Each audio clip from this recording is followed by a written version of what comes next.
Assalamu alaikum wa rahmatullahi wa barakatuh. ¿El Corán afirma que Jesús es Dios? En este vídeo, inshallah, voy a responder al argumento de los predicadores cristianos sobre la Sura 9, aleya 31.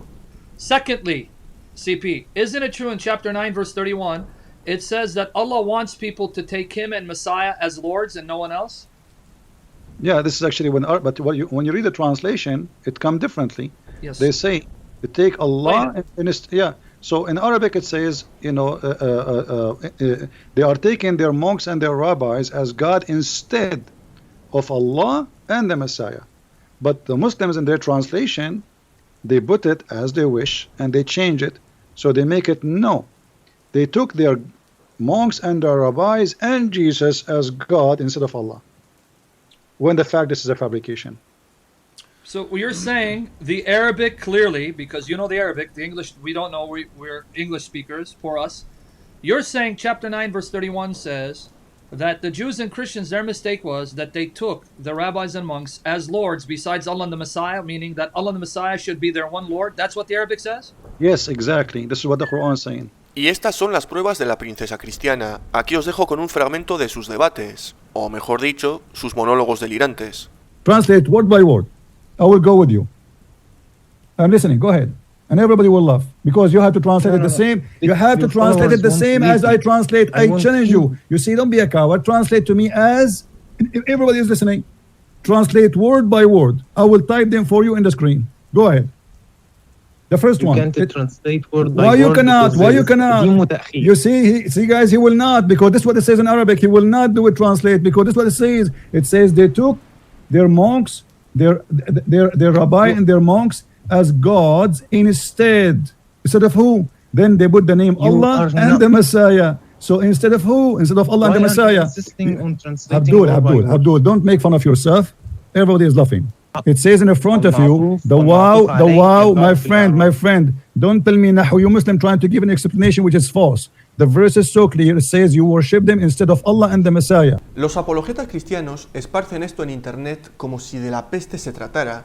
Otros supuestos expertos en árabe repiten lo mismo. So who are the gods? Guys, who are the gods?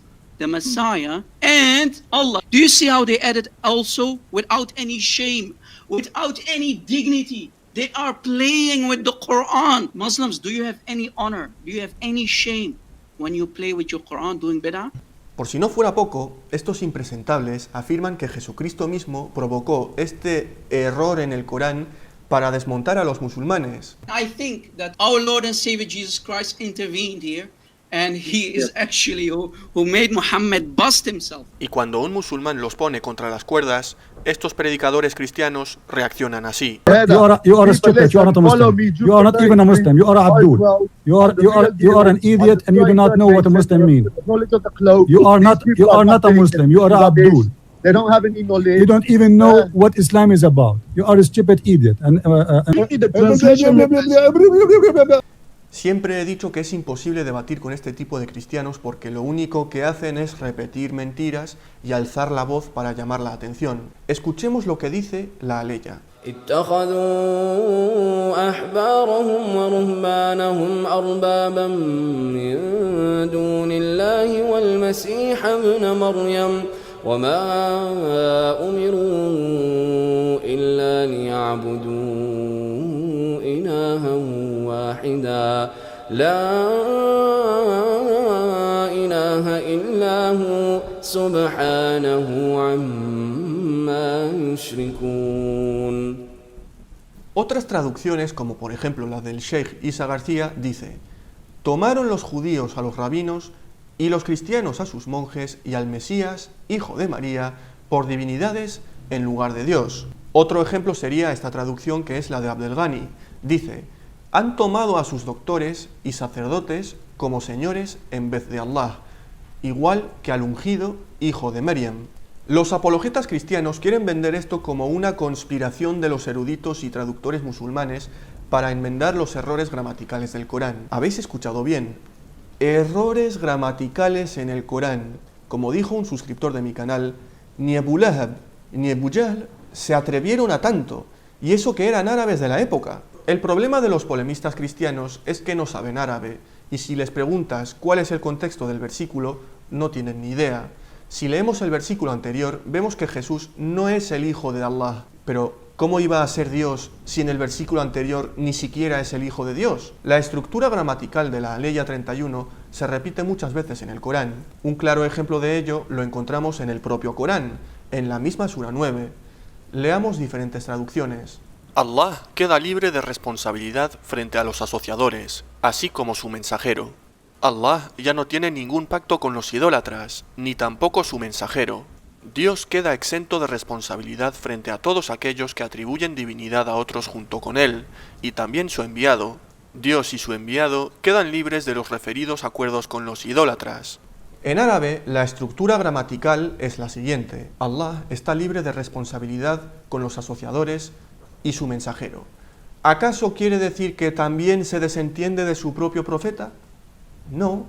Encima, el propio versículo condena la idolatría. ¿Cómo puede el mismo libro que condena a los cristianos por haber tomado a Jesús como Dios decir al mismo tiempo que Jesús es Dios? No tiene ningún sentido el argumento de los predicadores. Podéis ver otros ejemplos del mismo estilo utilizado en el Corán. Eso nos llevaría a la conclusión de que Jesús es Dios o Allah según los parámetros del Islam.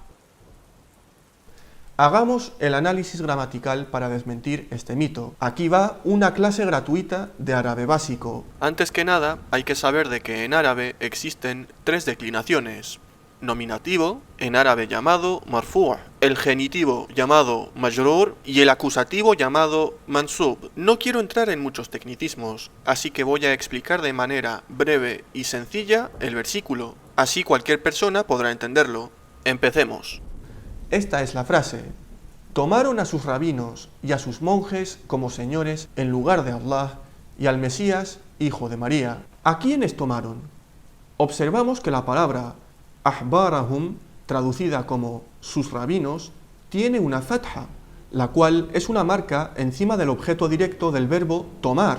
La palabra ruhbanahum también tiene una fatha, lo que significa que también lo hace objeto directo del verbo tomar. Así que tomaron a los rabinos y a los monjes como señores en lugar de... ¿de quién?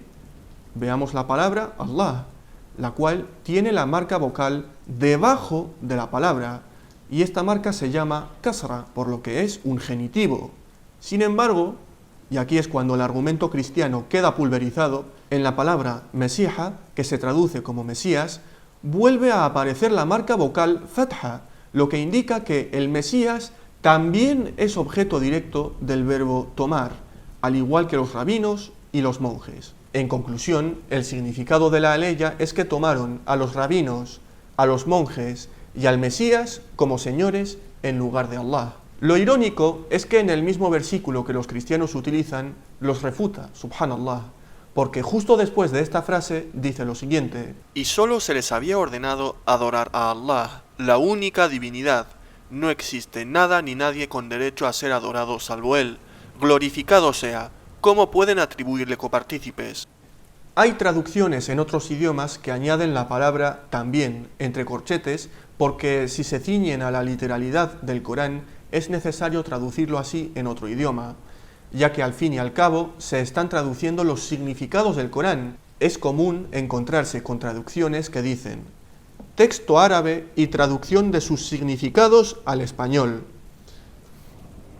Interpretación de los significados del noble Corán. Traducción del sentido de los versos. Los disparates de los predicadores continúan cuando dan su último argumento después de todas estas pruebas gramaticales en su contra.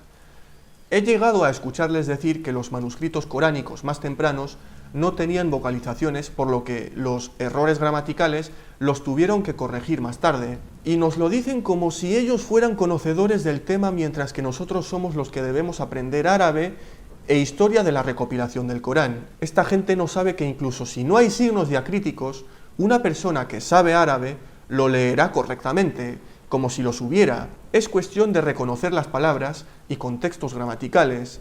Incluso hoy en día, por ejemplo, hay libros o periódicos que se escriben sin signos diacríticos. Si nos remontamos a los manuscritos coránicos del primer siglo, podemos observar si era el Mesíh ibn o el Mesíh ibni. La respuesta es el Mesíh ibn. porque indicaban la fatha con un punto rojo arriba. Otros manuscritos tempranos confirman lo mismo.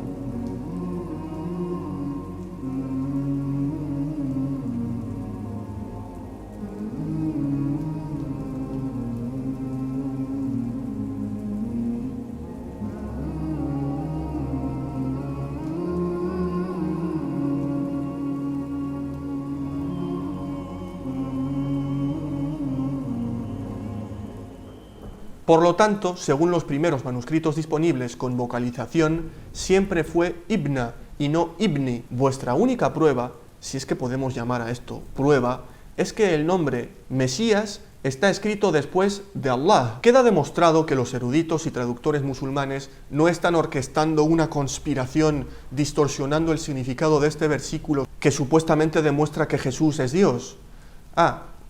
Casi me olvido.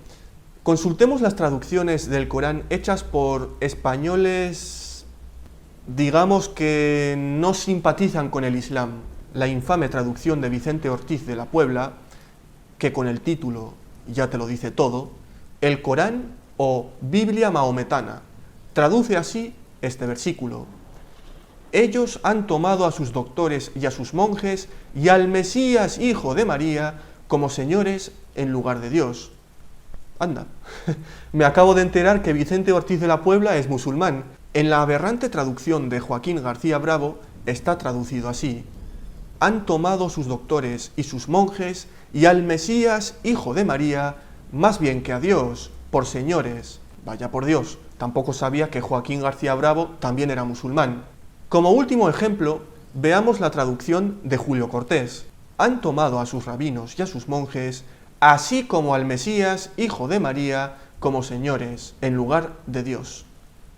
¿Qué queréis que os diga? Tampoco sabía que Julio Cortés era musulmán. Ahora, hablando en serio, estas traducciones del Corán son de las peores que existen, pero aún así refutan la acusación de los predicadores cristianos. Los islamófobos quedáis refutados por la gramática árabe, por el estilo coránico, por los manuscritos antiguos, y hasta las traducciones más malas del Corán os refutan. A continuación, como de costumbre, viene el contraargumento. Colosenses capítulo 1, versículo 1, dice lo siguiente: Pablo, apóstol de Jesucristo por la voluntad de Dios, y el hermano Timoteo.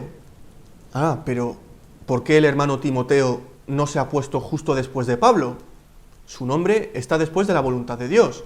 Así que según la lógica de los islamófobos, Pablo es apóstol por la voluntad de Dios y el hermano Timoteo. ¿Esta es la traducción correcta? Claro que no. Así no es si uno tiene una comprensión mínima de gramática griega.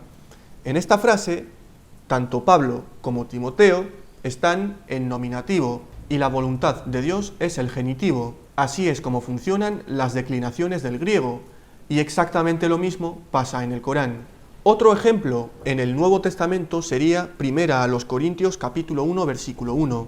Pablo, llamado a ser apóstol de Jesucristo por la voluntad de Dios, y el hermano Sóstenes. Aquí se vuelve a aplicar lo mismo. Y hablando de errores, os mostraré un error matemático que ni siquiera un bebé de parvulario cometería. Lo más sencillo en matemáticas es contar y sumar con los dedos, cosa que hasta los niños más pequeños pueden hacer. Vayamos a Mateo capítulo 1 y contemos cuántas generaciones hay desde la deportación de Babilonia. Jeconías engendró a Salatiel, primera generación. Salatiel a Zorobabel, segunda generación. Zorobabel engendró a Abiud, tercera generación. Abiud a Eliakim, cuarta generación. Eliakim a Azor, quinta generación. Azor engendró a Sadoc, sexta generación. Sadoc a Akim, séptima generación. Akim a Eliud, octava generación. Eliud engendró a Eleazar, novena generación. Eleazar a Matán, décima generación. Matán a Jacob, 11ª generación. Jacob engendró a José, 12ª generación, marido de María, de la cual nació Jesús, llamado el Cristo, 13ª generación. Así que, en total, hay 13 generaciones después de la deportación de Babilonia. ¿Sabéis cuántas ha contado el autor del Evangelio según Mateo? 14 generaciones. ¿Pero qué ha pasado aquí? ¿No estaban los autores bíblicos inspirados por el Espíritu Santo?